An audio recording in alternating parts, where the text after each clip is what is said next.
I came home from my third late-night shift at KFC smelling like fryer grease and exhaustion, my feet so swollen I could barely slip off my shoes.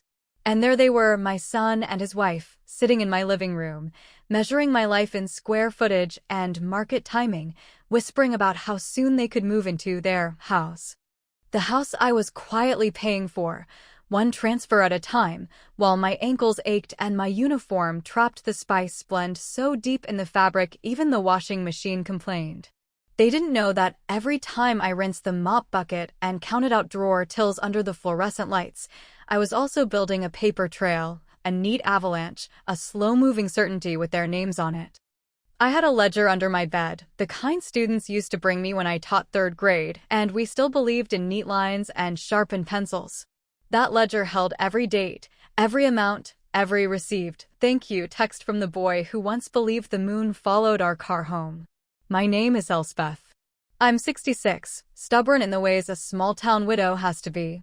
For 2.5 years I worked evenings until close, because Martin said the mortgage was behind and Lila's car needed repairs, and just until tax season, Mom. My pension covered my one bedroom and not much else, so I covered their bind with a hairnet and a smile and shoes that pretended to be kind to knees. I told myself that mothers don't stop mothering when birthdays vanish from the office calendar. I didn't stop keeping receipts either. When I turned my key that cold March night, the restaurant's power had gone out 15 minutes early.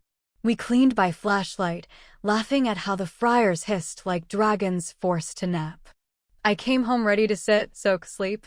Instead, I stood in the darkened hallway listening to them. As soon as she's gone, Lila said, bright with a plan, we can list this place. Starter homes are gold right now. Martin's voice had that low, careful tone he uses when he thinks he's saving feelings. She won't fight it. We'll find a nice community. Shuttles. Activities. They talked about me like I was a brochure. I backed out as quietly as I'd come in, circled to the kitchen door, and made just enough noise with the lock to announce myself. Lila straightened fast, smiles switched on like a lamp. Martin kissed my cheek, and I could smell wine and something like relief in his breath. You're home early, he said. Power outage, I answered, setting my tote down where I always set it, on the chair with the loose rung I keep forgetting to fix. Do you two need anything? Tea? We were just leaving, he said. They were. They left the wine glasses for me to wash. In my room, I shut the door and sat on the bed as if the mattress could hide the movement in my chest. When the house settled, I pulled out the blue ledger and drew a line down the center of a fresh page. On the left I wrote, with a calm hand, loan. On the right, interest. Not to punish, I told myself. To correct the story. Before the ledger, there was the work. The shift begins before your name clocks in. It starts when you retie your apron because the first knot was more hopeful than strong. Drop, turn, lift, drain.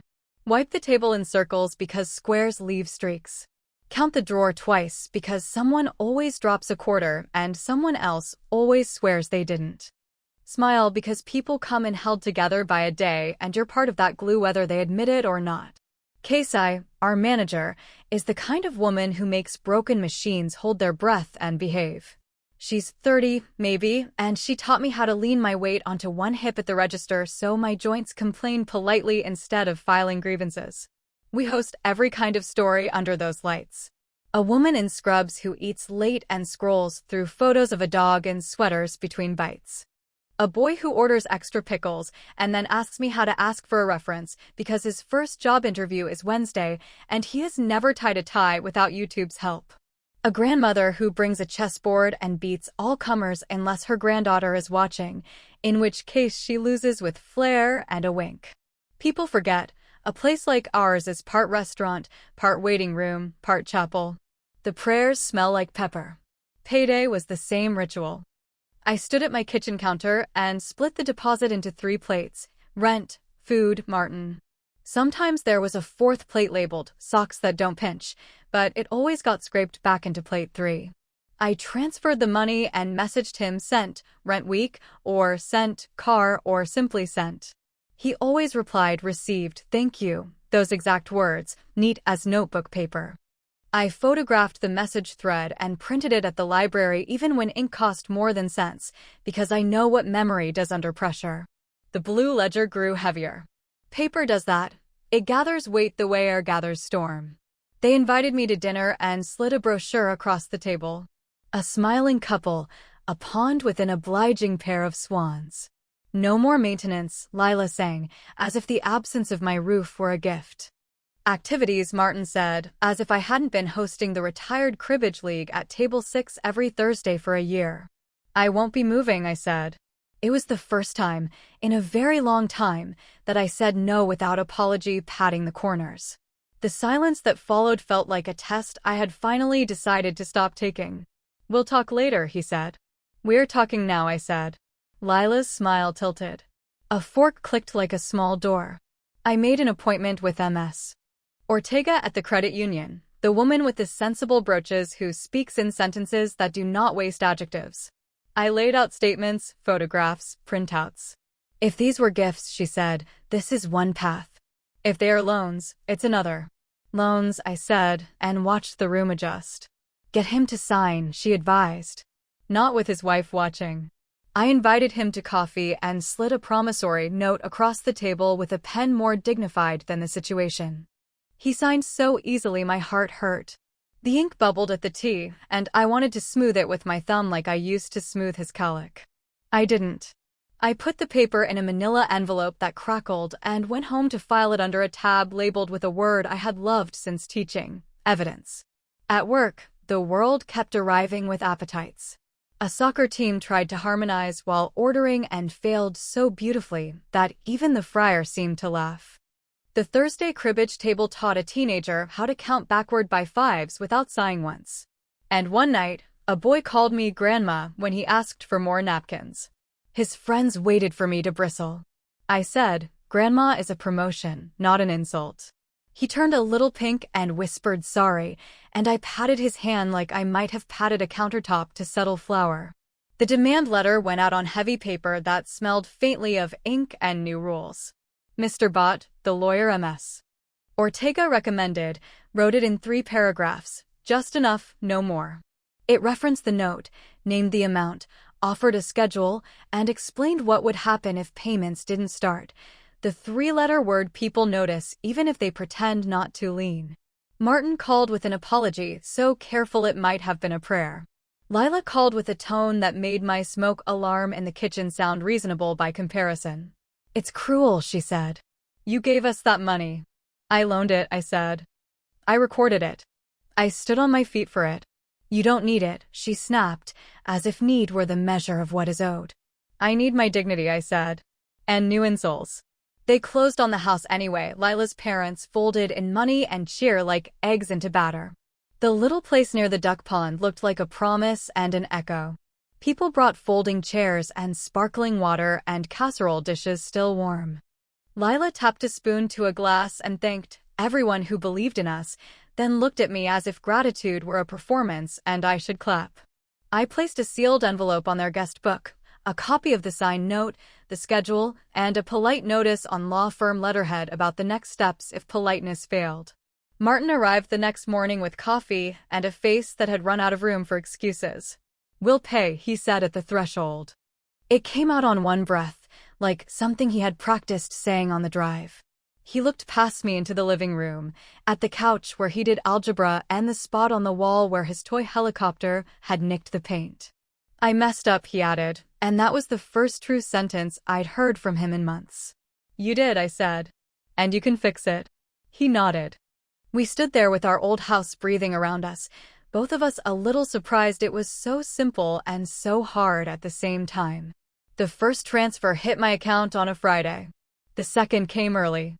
Lila texted me a photo of a second job application with a smiley face she probably thought might lighten interest. I didn't answer with hearts or thumbs up. I sent a sentence. Doing is different than trying. She replied, doing, and I allowed myself to like the word in her mouth. The following week, she asked to meet at the park by their duck pond. We sat on a bench while a turtle considered the long swim to a sunnier log. I judged you, she said, sunglasses hiding less than she hoped. I told myself we were owed. That if you loved us, you'd make it easy. I do love you, I said. And I refuse to make it easy to be careless. She nodded with the kind of nod people save for truth in church. Thank you for not letting me be cruel quietly, she whispered. We watched the turtle decide. At the restaurant, the crew made me a paper crown that said Grease Queen in purple marker and insisted I wear it while a school fundraiser line wrapped twice around the soda fountain. 3 mothers who used to roll their eyes when I corrected their children's change now rolled their eyes at one another's gossip and slipped extra dollars in the tip jar. A girl in a bright yellow hoodie with a camera asked to photograph my hands because her teacher said portraits could be pieces of people, not just faces. They're not glamorous, I warned her. They look like someone else's dinner and hard work. She grinned. That's what glamour should be. She took the photo while I counted nickels. It came out like a map. Inspections arrive like storms, suddenly, noisily, always on a day you slept poorly. The district manager trailed a man with a clipboard and the disappointed patience of someone who believes lids should be on at all times. Casey's eyes flicked like a conductor's baton. I caught the signal, sidestepped, washed my hands with the kind of thoroughness that would satisfy a surgeon, and began straightening labels like I had invented the alphabet. We passed. Barely. Casey laughed later in the office and said, if you hadn't rotated those sauce cups, he would have written us up for color coding. We ate cinnamon biscuits meant for sampling and let our shoulders drop. There were hard nights. I fainted once, quietly, into the staff chair when the fryer's heat and an empty stomach conspired. It was more of a slow slide than a swoon, embarrassing in its ordinariness. I woke to Casey fanning me with the laminated allergens sign and a teenager named Rafe holding out a juice box like an offering. Sip, Casey ordered. You're not allowed to be interesting on my shift. I sipped. The juice was too sweet. It tasted like the permission I give everyone else and forget to offer myself. I sat there while my feet hummed and promised them better. Mrs. Bowers, the neighbor whose roses bloom like gossip, scanned photos of Martin and me and turned them into a slideshow. She sent it to Lila with a subject line so gentle it cut, "Let's honor what got you here." I didn't see the email. I saw the backyard screen at Martin's birthday barbecue when, after cake, the images began. Baby in a sink, boy with a missing front tooth, teenager in a cap and gown, man shaking hands with a boss, digital signatures from a note, and then my hands, older now, counting. The yard shifted from chatter to hush. I felt heat rise along my neck the way it does when you realize your story is in the open and you cannot gather it up. Martin stood. I braced for the humor people use like a broom. Instead, he said, I confused help with permission. My mother knew the difference. We're paying her back because love without responsibility becomes something unkind. Someone clapped. Then someone else. I finally exhaled. Payments continued. Small, steady, the way rain chooses gutters and then rivers. Lila learned to cook beans in a way that made them taste like more than budget. Martin discovered there is a difference between tired from work and tired from worry and chose the first on purpose. He helped a friend move without expecting pizza, and I watched his shoulders carry more than furniture. He started fixing things at my house without announcement. The chair rung, the sticky window, the porch step that had a complaining creak. He asked where I kept the good screwdriver, and I told him it had always been in the top drawer because we are those kind of people. He smiled like he had just found a piece of himself. There were setbacks in miniature, the kind every life endures. A payment bounced and returned with a sorry and a photo of a misread due date circled in red. I didn't wave it away or drive it into the ground. I added a note to the ledger and a small, agreed-upon late fee. He paid both and texted, "Thank you for treating me like a grown-up." I replied, "Thank you for insisting on it." Lila's mother tried once to take the old path, the one paved with gifts wrapped in conditions. She offered a vacation to reset family harmony, sent brochures with turquoise water and towels like clouds. Lila brought them to my kitchen table, sat, and then slowly, bravely, slid them into my recycling bin. "Someday," she said, "when we've earned quiet." I kissed the top of her head the way I had rarely done. It shocked us both. "Someday," I agreed. I like to think of my house as a kind of instrument. For a while after my husband died, it sounded out of tune, The stairs creaked on the wrong steps. The heater rattled in a minor key. During the worst months with Martin and Lila, it went silent on me, like a piano no one had the courage to touch.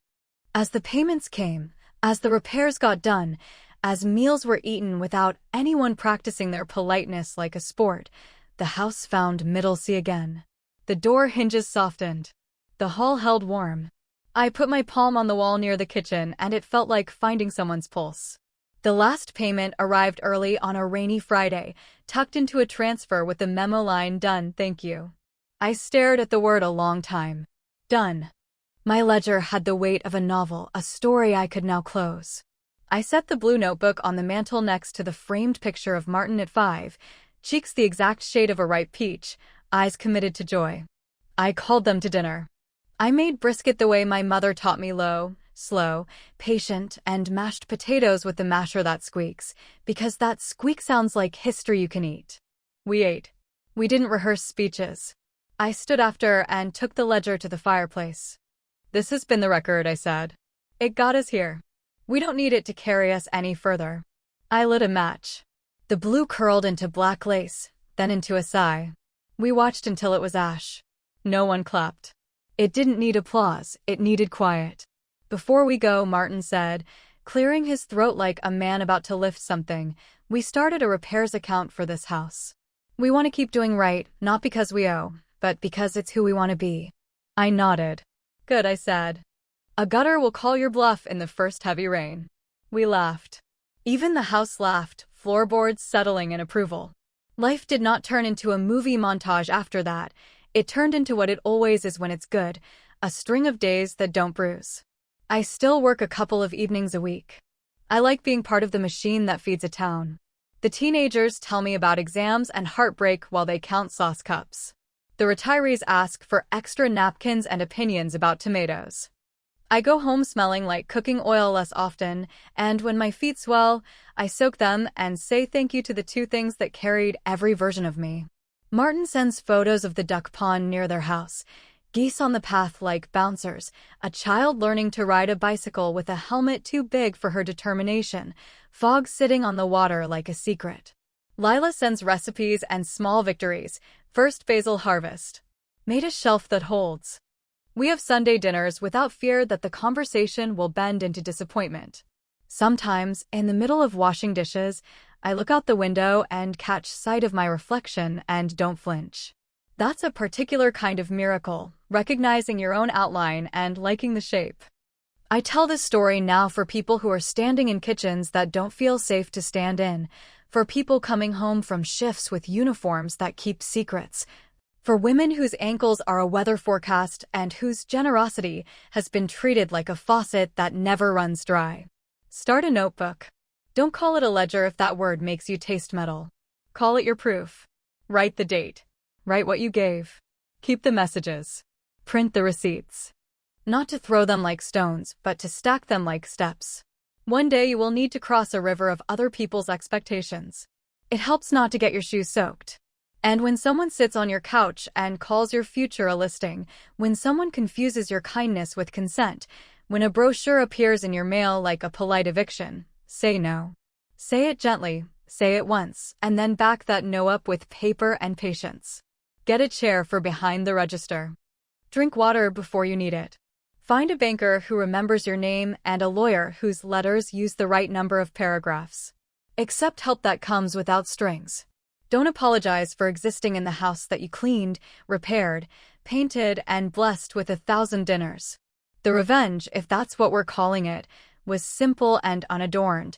I turned on the lights and kept my records. I asked to be repaid and required that they become people who could do the repaying. In that steadiness, the people I loved found their own steadiness. It wasn't fire. It was accounting. But my goodness, does a balanced page sing. I still come home with a little grease in my hair some nights. I still find sugar crystals on my sleeves that don't belong to me. I still have a paper crown in the top drawer that says Grease Queen, and sometimes I put it on when I water the plants because it makes me laugh. When I lock the door, the house makes the quiet sound that houses make when they are content. A soft settling, a sentence finished without a period because everyone understands where it ends. The day after I burned the ledger, Kasai taped a sign in the back that said, "No heroes, only humans," and underlined it twice. "It's for you," she said, but the crew started quoting it whenever someone tried to work through a headache or resurrect a dropped fryer basket with bare hands. It would have been funny if it hadn't been so useful. On a Tuesday that smelled like rain and lemon cleaner, Rafe burst through the back door with his hands in the air, eyes wide. "Don't freak out," he said, which is universally understood to mean prepare to freak out. The district manager, the same man who did inspections with the clipboard like a shield, stood at the counter with a woman in a navy blazer. Their smiles did not reach their eyes. Auditors. Kasai's eyebrows made a quick movement that could have been prayer. "We've had anonymous complaints," the woman said, when Kasai ushered them behind the counter. "Missing cash. Register discrepancies. Possibly favoritism."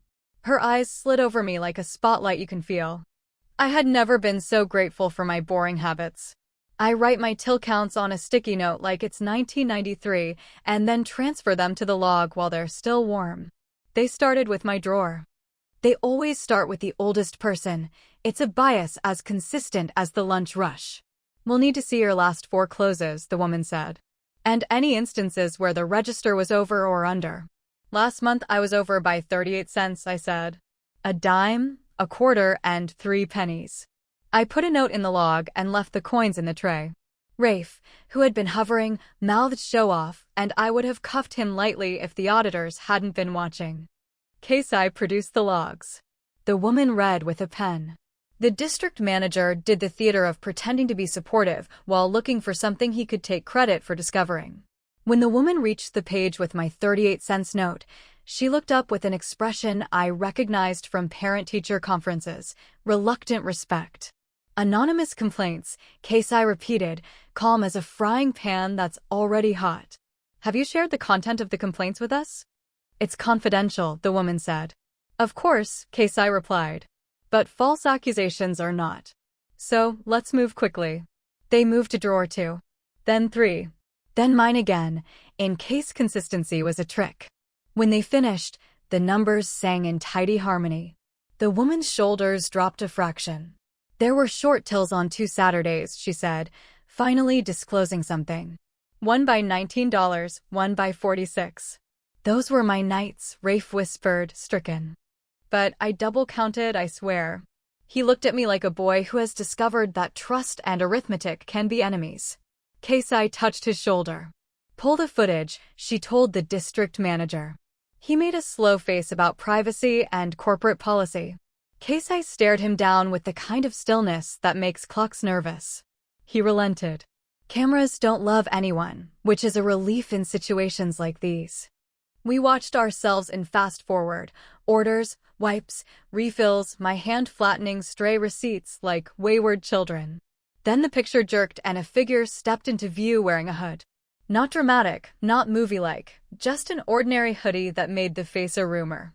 The person reached under the counter while Rafe was in back swapping out a tea urn and slid the register open with the grace of practice. A handful of bills vanished. The door shut.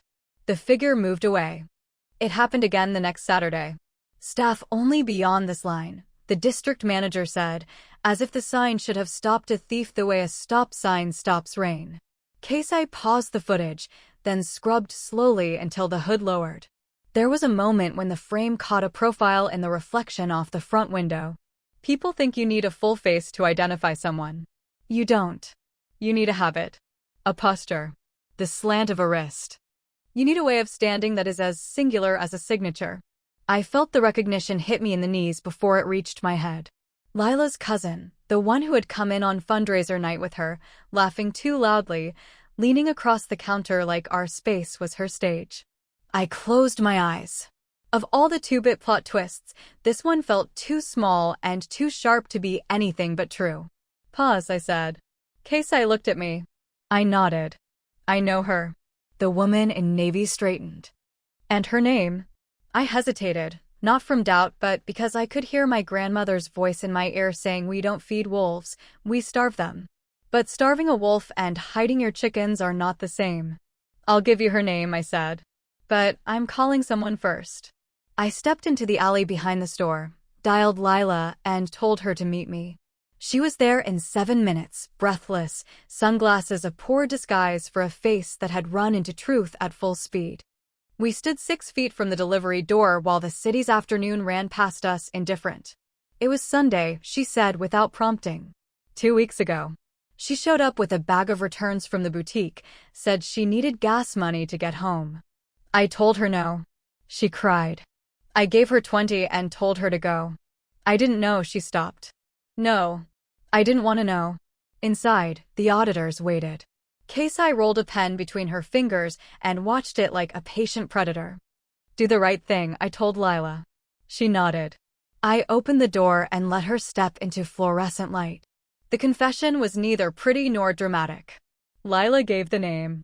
She said the words, I should have connected it, and I didn't, and I am so sorry, in an order that felt like someone rearranging furniture during a fire. The district manager puffed himself up with calls. The woman in navy wrote deliberately on a form that would satisfy a corporate appetite. Kasai looked tired the way heroes look tired when they're out of frame. Rafe sat on a milk crate and held his head in his hands and then, because he was a good kid, got up and refilled the napkin holders.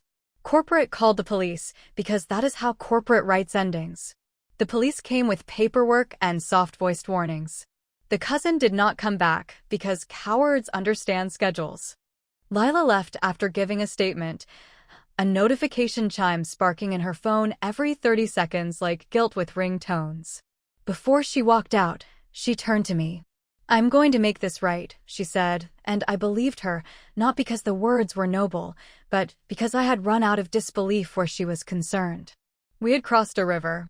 There would be mud. Within a week, the missing amounts arrived at the store in a sealed envelope with a cashier's check and a letter that did not ask for forgiveness so much as it tried to look like it understood the word. Kasai posted a copy of the receipt in the back office with a yellow sticky note.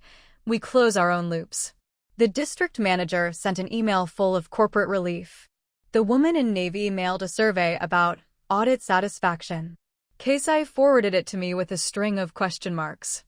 I told her to rate the experience 2 stars for plot, 5 stars for ensemble cast. People started treating me differently after that, which I did not expect and wasn't sure I wanted. Parents brought their children to the counter and said, "This is Miss Elspeth, the one I told you about," like I was a lighthouse they wanted their kids to wave at. A councilwoman I recognized only from yard signs came through the drive-thru and asked if I would speak at a town hall on fraud prevention for seniors, which made me laugh because there is nothing in my mind less senior than refusing to be stolen from. I said yes anyway. You don't waste a microphone when it might cut through someone else's fog. The town hall happened in the library's meeting room where I had printed my ledgers, under a rectangle of light that made everyone look a little too honest. I brought a shoebox. Inside, a copy of my note with Martin, sticky notes with till totals, printed text messages, labels from my file box, the first bank statement where a repayment had posted. I didn't wave the papers like a banner. I placed them on the table and told a story of a woman who works, of a son who forgot how to ask, of a daughter-in-law who learned how to apologize and mean it. I did not say anyone's names. I did say mine. When I finished, an old man with a fisherman's cap and hands like rope stood and said, "I thought I was the only fool who kept receipts." We laughed. Then the librarian, who had watched me print those pages month after month, asked if we could host a regular clinic on paper and boundaries. We did. It filled up. Around the same time the town hall flyers went up, a letter arrived from an insurance company with a name that rang a bell only when I saw my husband's neat, careful handwriting in the space labeled beneficiary. There had been an old policy he had never mentioned again after the second premium, something his foreman had sold the crew when we were still living in the apartment that smelled like our neighbor's onions. It had sat unclaimed and unremembered until a routine audit knocked the dust off. The amount wasn't life-changing, but it made something in my lungs loosen. I used a slice to buy mats for behind our counters at the restaurant, the thick kind that laugh at concrete. Kasai tried to refuse. I told her they were for me. She knew better. She accepted them with a speech about safety, and the team clapped like I had invented rubber. Another slice went to a fund I named out loud in my kitchen to see if it sounded foolish: the Blue Ledger Fund. I told Ms. Ortega about it at the credit union, and she didn't laugh. "We'll set it up as a small scholarship for crew members who want to take community college classes," she said, pulling a form like a magician pulls silk. "Or for a deposit on an apartment. Something that turns paper into platform." We posted it in the break room, and within a week 3 applications appeared, each written in pencil, each with grammar that made my teacher heart itch and grin. One was from Rafe. He wanted to take a night course in HVAC repair. "Machines tell the truth when people lie," he wrote on the line that asked for a why. I circled the sentence, told him I loved it, and approved the check with a flourish that made him roll his eyes and hug me sideways. Martin and Lila's house learned the seasons the way newcomers do: pipes that thumped in cold, windows that carried heat in summer, a back door that swelled like pride when it rained. They didn't call me for every creak, which is how I knew they were settling into the conversation a home requires. When they did call, it was for company as much as it was for tools. We repaired a loose hinge until it whispered instead of squawked. We pulled up a patch of crabgrass and discovered the previous owner's dog had buried a ball so deep it felt like a time capsule. We built a shelf in their linen closet, and Lila stood back with her hands on her hips and said, "I made a line where there wasn't one, the way you say I made a life." A month later, there was the wellness retreat. You know the type: ads with young people in beige sweaters sipping tea like horizons are soluble.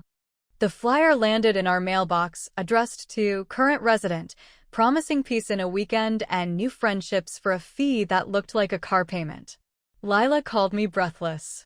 "It's all women," she said. "And they have a session on letting go of legacy burdens."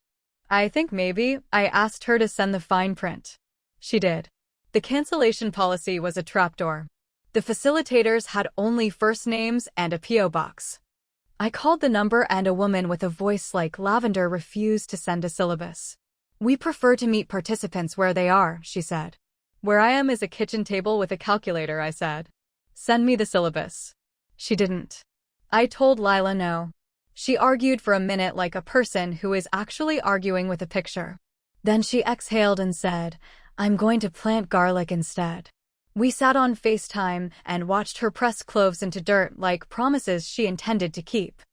I hung up and laughed until I had to wipe my eyes for reasons that were not only funny. In the fall, the councilwoman came back through the drive-thru and asked if I'd speak at a senior center about scams that look like love.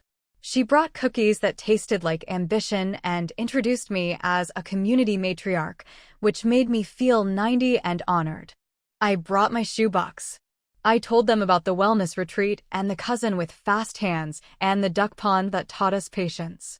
I said no out loud and let them hear how the word could land without splintering. People took notes. A man in a vest asked if I would look over a contract for a consultant his grandson wanted him to hire to consolidate investments. It was a one-page robbery. We tore it up together in the parking lot like teenagers.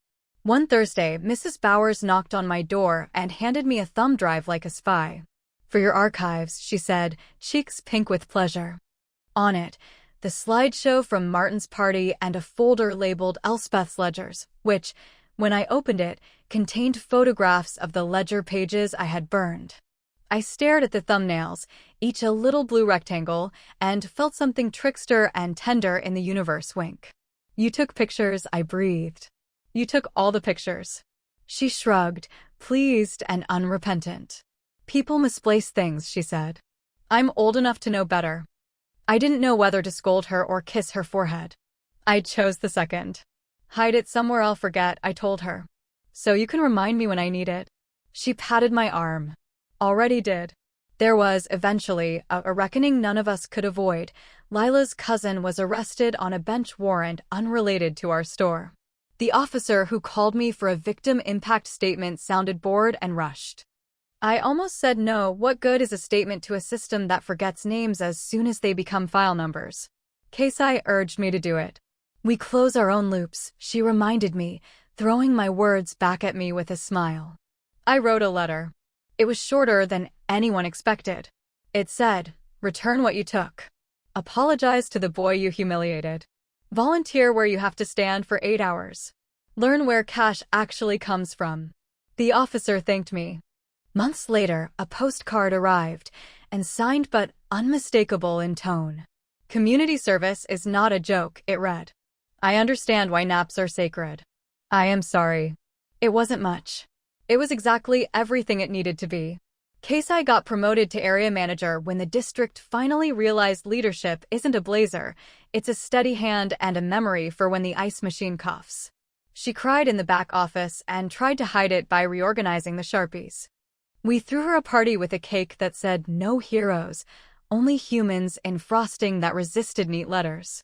She made me interim shift lead 2 nights a week and told me she'd fight our scheduling software if it tried to give me more. It tried. She won. I bought a chair. Not a fancy one. It's the kind of chair you wouldn't look at twice, unless you've stood for 12 hours and then you see it like an oasis. I put it behind the register. The teenagers called it the throne and decorated the back with a paper crown. Grease Queen, the marker declared, and the name stuck. People would try to tell me to sit. I'd tell them I sit when I choose. That choice is the difference between burden and blessing. By winter, the duck pond near Martin and Lila's house froze in thin sheets that made a sound like a held note when the wind skimmed it. Lila learned to bake bread that cracked in all the right places. Martin coached a kid from their block through a driver's test and came home grinning like he'd passed it himself. They invited me over to sit in front of their little gas fireplace, and we ate soup that tasted like a good marriage.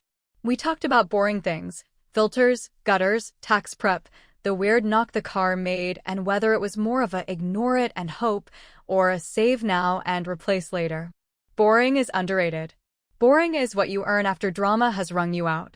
At the start of the new year, the library asked if I'd help pilot a Receipts and Respect workshop with Ms. Ortega and, this surprised me, Mr. Bott.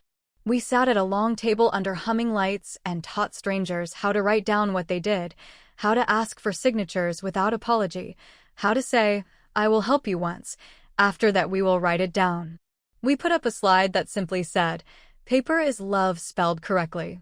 People took pictures with their phones. Someone cried. Someone else laughed too loudly because they recognized themselves and didn't know what to do with the recognition. We sent them home with folders, pens, and a script that began "for taxes" and ended "thank you." You might think that would be the end of it. A ledger burned, a tendency corrected, a family mended with thread you can't buy. But life is generous with opportunities to practice what you declare. One afternoon in March, Martin called from the curb outside a payday loan shop. I didn't go in, he said before I could say hello. I sat down.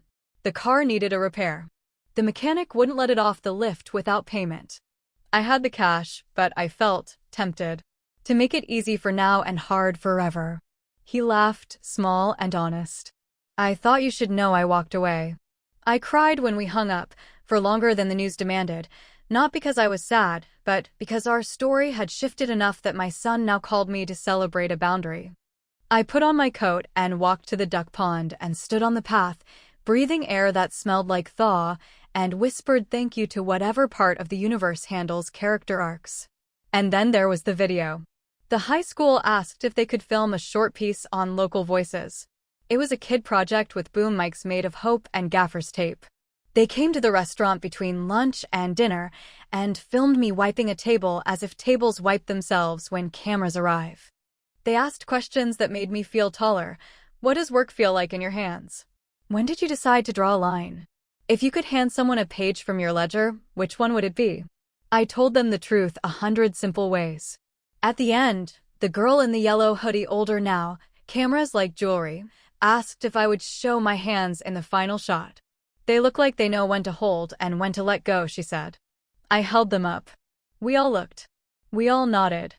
When the video posted, people commented with the usual internet scatter: hearts, praise, one man insisting KFC is not food, another arguing with him like gravy depends on it.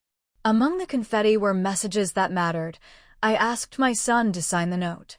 I said no to my niece and didn't apologize. I took a folding chair to my job. Ms. Ortega emailed me a screenshot from the credit union, 3 new accounts labeled with variations of ledger and respect. The world had not changed. But a few people's worlds had. Sometimes that's how Tide works.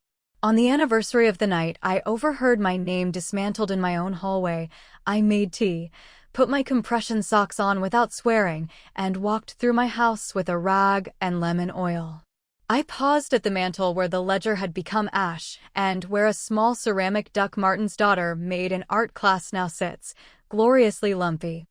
I ran my finger along the edge of the frame that holds a photo of my husband smirking into sunlight. You would have liked this version of us, I told him. It took us too long to arrive.